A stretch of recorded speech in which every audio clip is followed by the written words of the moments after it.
Selamat datang kepada saudara saya Pak Padeng, salah satu praktisi hukum di Sulawesi Selatan yang selalu menangani kasus mafia tanah di Sulawesi Selatan, khususnya di Goa. Ya, Pak Padeng ini teman saya yang ya kira-kira 5 tahun yang lalu saya sudah kenal. Ya, jadi apakah namanya? Tapi silakan minum kopi dulu Pak Padeng. Ini kita baru ketemu ini. Terima kasih ya.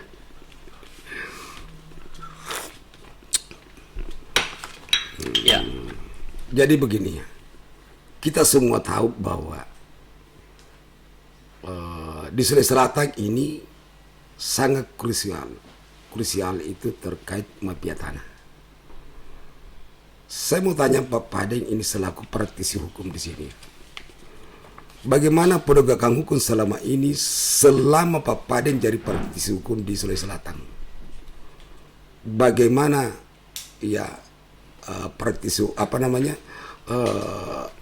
aparat penegak hukum untuk melakukan penegakan hukum terkait mafia tanah yang sering Bapak tangani, maksud saya begitu. Tolong dijelaskan ya. Jadi Kerayang Tinggi ini kan sahabat lama. Berapa tahunan kita? Ya kalau saya hitung-hitung ya 5 tahun ya. Saya lebih dari ya, itu. lebih dari ya. Sudah puluhan tahun sebenarnya, Ya. tapi kan hilang kontak lama. Kalau pertanyaannya tentang bagaimana penegakan hukum tentang mafia tanah ini Di Sulawesi Selatan. di Sulawesi Selatan, saya tertarik melihat yang kira-kira 4 tahun, 3 tahun, 4 tahun yang bagian yang terakhir.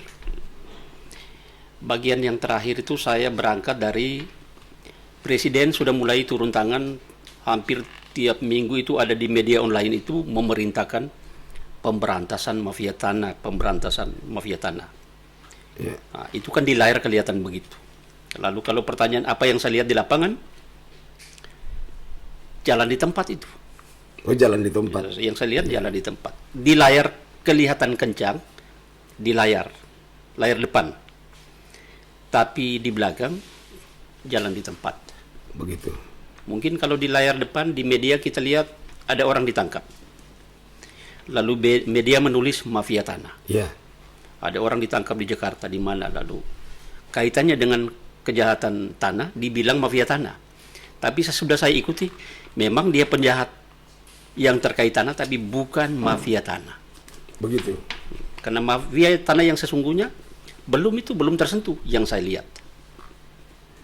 Ya, begini, ada informasi ini sehingga saya sengaja mengundang saudara kami ini yang selalu menangani terkait masalah tanah. Ya, terkait masalah mafia tanah, bahwa saudara pernah menangani kasus tanah yang konon beritanya bahwa saudara pernah melaporkan mafia tanah. Di mana Bapak melaporkan itu? Jadi kalau kasus tanah ini kebetulan saya kan advokat. Ya. Dari tahun 90. Menangani kasus tanah begitu banyak, tapi saya kembali konsen mulai bicara 3-4 tahun, 5 tahun terakhir ketika Presiden mulai ikut bicara tentang mafia tanah. Memang saya dari situ ya 3-4 tahun terakhir ini saya laporkan orang melakukan kejahatan yang terkait dengan pertanahan. Ya. Jadi saya tidak melaporkan mafia tanah. Tapi kemudian dari proses itu ternyata ada jaringannya. Ada jaringan. Orang ini tidak bekerja sendiri. Terstruktur begitu. Terstruktur. Dan saya terjemahkan, kalau saya baca juga di kamus, yang kerja kejahatan tanah yang tidak perorangan seperti tadi, yang di awal tadi saya bilang ditangkap itu, yang kerja yang seperti inilah mafia tanah. Terstruktur. Saya ingat ini, kalau kebetulan kalau pertanyaannya mafia tanah, saya ingat. Saya beberapa kali lihat-lihat di media online itu, Profesor Mahfud pernah bicara itu. Ya. Dia bicara di media. Suatu kali dia ditanya oleh temannya dia, Jaya Suprana, orang terkenal juga, yang Jaya Suprana itu oleh sekelompok orang, aparat mungkin, menawarkan kalau menginginkan tanah yang di sebelahnya bisa dibantu. Jaya mengatakan, oh jangan, tanah yang di sebelah itu jangan, itu orang punya, bukan saya punya. Tapi ditawarkan, gampang. Kalau kau mau kami bantu. Nah, jadi cara seperti itu yang disampaikan oleh Profesor Mahfud itu tadi bukan asumsi. Jadi itu memang fakta dan itu pas.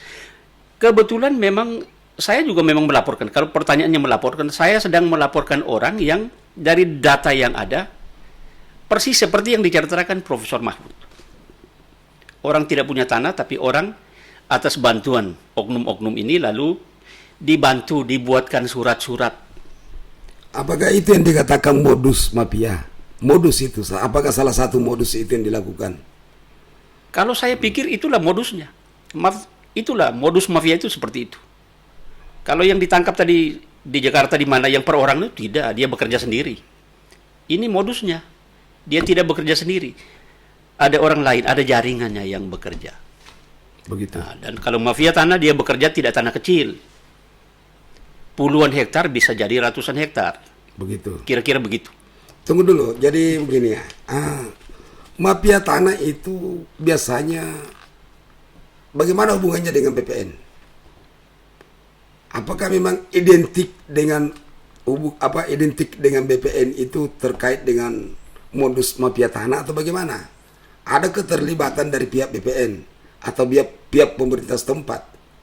Ya, tolong ini Bapak ini kan sangat pengalaman terkait penanganan kasus mafia tanah, ya, gitu. Apalagi Bapak ini seorang lawyer.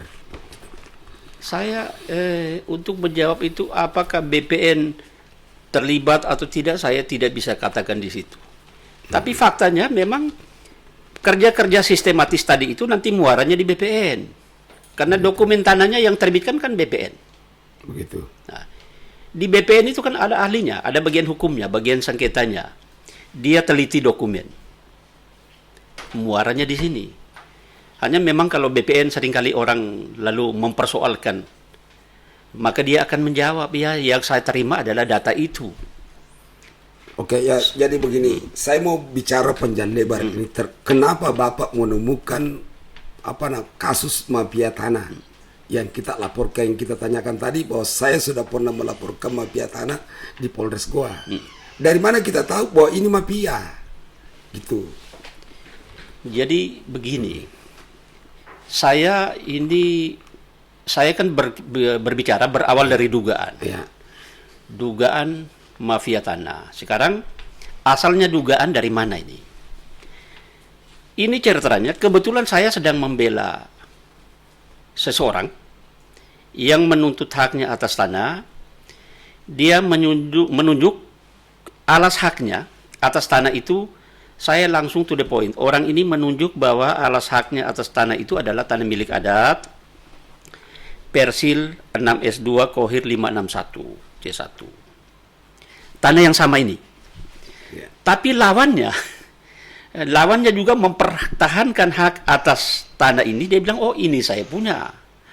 Saya punya Persil 6S2 Kohir 1964 C1. Ini kan tanahnya sama. Masing-masing memegang dokumen beda. Satu menunjuk 561, satu menunjuk 1964. Ya, yang begitu. benar yang mana ini? Ya. Tunggu dulu saya tanya ini Bapak ini ya serius ini terkait penanganan mafia tanah. Yang kita laporkan ini sebenarnya sampai di mana? Ya, sambil minum ya, silakan. Yang kita laporkan ini sampai di mana ini? Lah, ini lagi. Ini problem lagi. Ini nih. Ya. Ini problem lagi. Saya ini sebenarnya rugi waktu. 3-4 tahun saya buang waktu konsen di sini. Kenapa? Saya ini kan pemujanya Jokowi. Saya hampir tidak pernah mau membuang waktu pergi ikut pemilu itu. Ya. Ketika Jokowi maju itu saya dukung dia, saya pilih dia, saya ikut kampanyekan. Nah, jadi saya punya dukungan bukan hanya waktu memilih. Belakangan seruannya tentang pemberantasan mafia tanah, saya ikut support. Saya ikut supportnya. Adanya dia punya program itu pemberantasan mafia Iya. tanah. Ya kan ini diprogramkan gitu. Diinstruksikan. Ya. Karena ini kan dari dahulu ini. Iya. Lalu disambut ini. Karena namanya perintah presiden.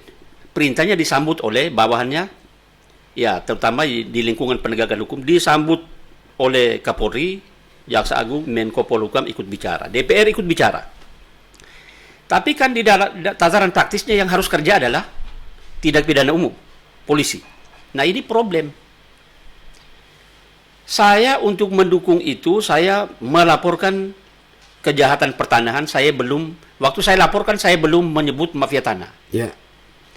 Tapi saya menyebutkan bahwa ini dua surat yang berbeda tadi, berarti satunya mesti benar, satunya salah.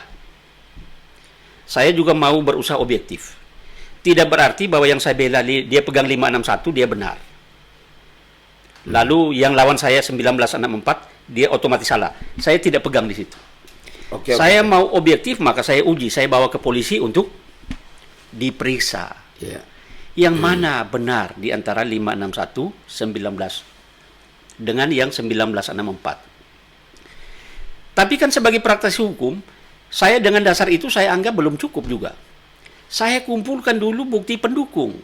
Selain itu tadi, yang rincitnya persil-persil itu saya kumpulkan bukti pendukung. Saya cari buku F. Mendukung 561. Saya cari bukti lainnya, ada PBB-nya. Saya cari keterangan bahkan dari instansi pemerintah. Dengan cara saya. Sebenarnya ini cara penyelidik, tapi cara itu saya lakukan. Seharusnya pekerjaannya penyelidik. Harusnya pengerjaan penyelidik. Itu saya lakukan. Saya kirim surat ke Badan Pendapatan Daerah. Ya. Saya tanya, objek ini siapa yang punya, siapa yang kuasai, siapa yang bayar pajaknya. Karena logikanya kalau orang kuasai di sini nikmati, tentu dia bayar pajaknya. BPN menjawab. BPN bukan Bapenda, ini instansi resmi ini menjawab. Ini miliknya, namanya, ya kalau saya bisa sebut, ada bau dan seterusnya. Ada bau dan seterusnya. Lalu pembayar pajaknya dijelaskan oleh Dispenda. Saya tanya, karena lawannya ini juga menggunakan PBB juga, karena dia klaim dia punya 1964. Dia bilang saya punya 1964, saya juga bayar pajak loh. Yeah. Ini pajaknya saya. Saya tanya, Dispenda menjawab bahwa NOP yang dipakai oleh ini yang punya 1964 tidak ada di Badan Pendapatan Daerah Kabupaten Goa, karena tanah ini di Goa. Pertanyaan kita tadi kan yang di Goa ini. Ya. Bapenda Goa menjawab, yang digunakan ini yang 1964 tidak ada. Tunggu dulu, ada pertanyaan saya ini kan terlalu panjang. Sepertinya ya seorang praktisi hukum ini sangat tahu persis ini, sangat menguasai ini kasus yang kita laporkan. Saya mau tanya ini selaku praktisi hukum Pak Pading ini saudara saya, ya apakah Pak Pading puas terkait penanganan kasus ini oleh aparat penegak hukum? Betul. Nanti kepanjangan. Jadi untuk mempersingkat, ini pertanyaannya. Jadi begini, apakah puas atau tidak puas? Sangat tidak puas. Jadi perintah presiden tadi ini ditanggapi oleh aparat di bawahnya, tapi di layar. Dalam praktek tidak. Itulah saya sangat tidak puas. Sangat tidak puas. Sangat tidak puas. Kecewa saya. Padahal ini Jokowi punya perintah. Saya ini mengidolakan Jokowi. Iya. Sampai orang bilang Jokowi 3 periode, orang bilang ada yang melanggar konstitusi kan. Tapi gara-gara saya mengaguminya, saya setuju itu. Begitu. Karena saya dengar perintah-perintahnya semua tentang penegakan hukum bagus. Termasuk mafia tanah tadi. Tapi saya kemudian menjadi tidak puas ini. Karena tidak bergigi sepertinya ini. Ya pertanyaan saya begini lagi. Apa yang Pak Pading lakukan selaku praktisi hukum ya terkait penegakan hukum karena Bapak ini tidak puas? Langkah apa yang ditempuh lagi selanjutnya? Jadi apakah saya perlu menyampaikan dulu mengapa tidak puas? Ya Atau mengapa tidak puas? Nah, gitu. Karena begini, saya tadi sebelum melaporkan, saya sudah bekerja seperti penyelidik. Saya kumpulkan semua bukti lengkap, ibarat masakan ini dimasak dulu. Iya gitu. Nah, sudah masak kita sorong kepada penegak hukum yang bidangnya. Tinggal dimakan. Sekarang tiba di sana, dengan bukti yang sudah komplit, lalu dihentikan proses itu. Tanpa ada penjelasan, coba bayangkan. Dihentikan tapi tanpa ada penjelasan. Karena yang saya laporkan, tadi bicara surat. Iya. Berarti ada yang palsu, ada yang tidak palsu. Dihentikan itu, karena saya laporkan ada orang menggunakan surat palsu. Lah kan dihentikan harus menjelaskan. Surat yang saya sodorkan tadi sebagai bukti, itu memenuhi konstruksi hukum surat palsu atau tidak. Suratnya kan ditemukan. Lah, maka harus dijelaskan surat yang Anda temukan dan yang Anda laporkan benar adanya, tapi surat itu tidak memenuhi unsur surat palsu. Kan harus begitu, baru dihentikan boleh. Kita puas kan? Iya. Lah ini kalau dihentikan tidak ada penjelasan tidak begitu ada dari penyidik. Iya. Ya tunggu saya tanya lagi, ini dari penyidik mana ini? Apakah dari Polda, Poltabes atau Polres Goa gini? Ya di mana kita laporkan ini barang sebenarnya? Ini barang kalau saya laporkan ini pertama saya laporkan bukan lagi pertama, memang di Polres Goa. Polres Goa, gitu. Di Polres Goa. Jadi dihentikan dengan seperti itu. Nah ini problemnya ini, kalau saya boleh tambah soal ketidakpuasan. Iya. Saya laporkan di Polres Goa. Lalu kalau saya mengumum ini, saya ingat pernah saya nonton ada demo oleh aktivis di depan kantor DPRD Goa. Sulsel. Pakai seragam adat Makassar itu. Kalau tidak salah dia pakai nama Om Betel. Itu mungkin bukan namanya. Nama lembaga. Nama lembaga. Mungkin nama lembaganya. Tidak samaran tapi lembaganya. Nama lembaga. Dia bilang ini pemberantasan mafia tanah ini kesulitannya karena apa? Ini perang bintang. Oh, perang bintang. Dia bilang begitu. Menurut Pak Betel ini. Menurut Betel. Ini perang bintang. Lah, belakangan yang saya alami persis itu. Sepertinya yang dibilang Betel juga tidak salah. Tadi Profesor Mahfud, yang saya idolakan itu, omongannya tidak salah. Sekarang Betel ini pun sepertinya tidak salah. Karena begini, tadi Goa menghentikan itu kan cara yang membuat saya tidak puas. Saya protes. Saya mohon gelar perkara khusus di Mabes Polri. Mabes. Ada suratnya? Ada. 2 kali. Pak Pade menyurat. Menyurat. 2 kali Biro Wasidik itu kan bintang 1. Ya.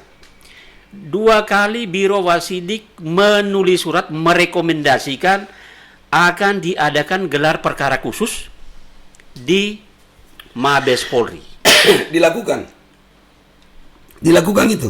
Loh, sesudah surat itu, sebelum dilakukan saya pun sudah pergi. Saya sudah buang ongkos juga. Ke Mabes. Ke Mabes itu. Saking saya mau dukung ini Presiden Jokowi ini. Saya buang ongkos sendiri ke Mabes. Untuk berjuang supaya janji tadi dilaksanakan. Sekarang, bintang 1 ini punya surat 2 kali, saya tunggu. Tiba-tiba tidak dilaksanakan, yang muncul surat dari bintang 2. Surat dari Irwasum. Nah, kalau boleh saya Boleh. Ya. Ini ada surat dari Irwasum ini. Tadi saya bicara surat. Supaya kita ini bicara jangan sampai menjadi masalah, saya lebih bagus ada data. Ya. Ini 2 kali ini di bulan Juni 2022 Biro Wasidik menjanjikan gelar perkara khusus. Rujukan. Nah, bintang 1 ini rujukan suratnya adalah laporan polisi dari saya tadi yang saya bilang itu. Iya. Laporan polisi 8 Desember 2021. Surat pertama, rujukannya ya. Lalu surat kedua lagi itu bulan ini nih, tanggal 5 Agustus tahun 2022. Sama. Rujukannya adalah laporan polisi 8 Desember 2021. Menjanjikan gelar perkara khusus. Coba bayangkan sampai sekarang. Sekarang sudah 2023. Ya. Sekarang apa yang terjadi? Kenapa tidak jadi gelar perkara khusus? Itu tadi. Betel pernah orasi mengatakan perang bintang. Perang bintang. Tiba-tiba saya terima surat ini. Dari mana suratnya? Ini dari Irwasum Mabes Polri. Ini bintang 2 nih. Wa Irwasum. Namanya ya Wa Irwasum ini. Dia menulis surat. Rujukannya apa?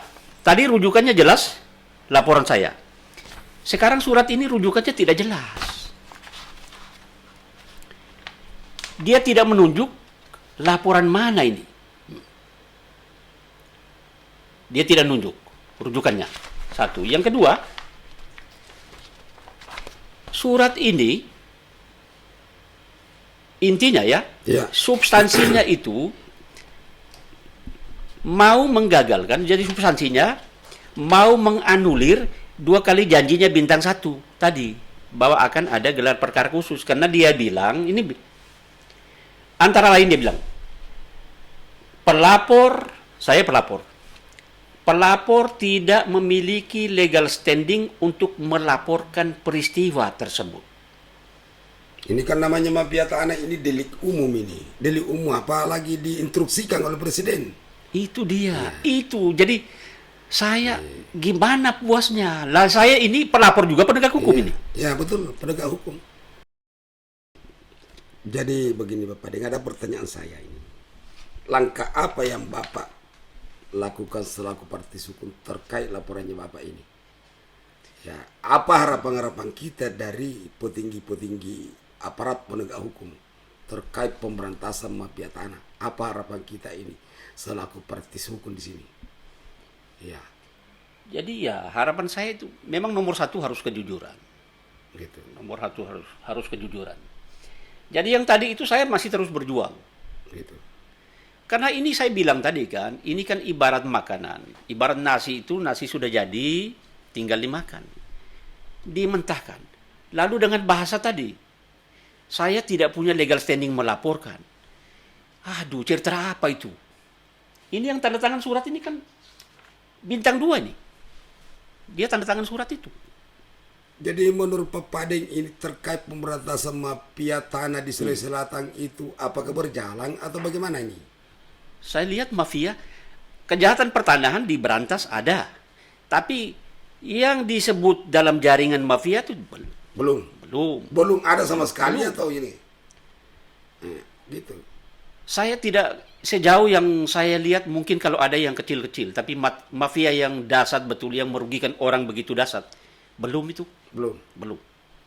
Jadi pemirsa, ya mudah-mudahan ini apakah namanya ini ya percakapan saya dengan saudara saya ini bisa bermanfaat dan jadi buat pembelajaran bagi kita ini terkait mafia tanah, gitu.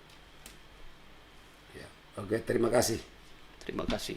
Nanti berikutnya lagi Pak Padeng ya, saya undang lagi nih selanjutnya. Saya terima kasih, keren tinggi. Kalau khusus mafia tanah, kapanpun diundang saya mau bicara. Ya.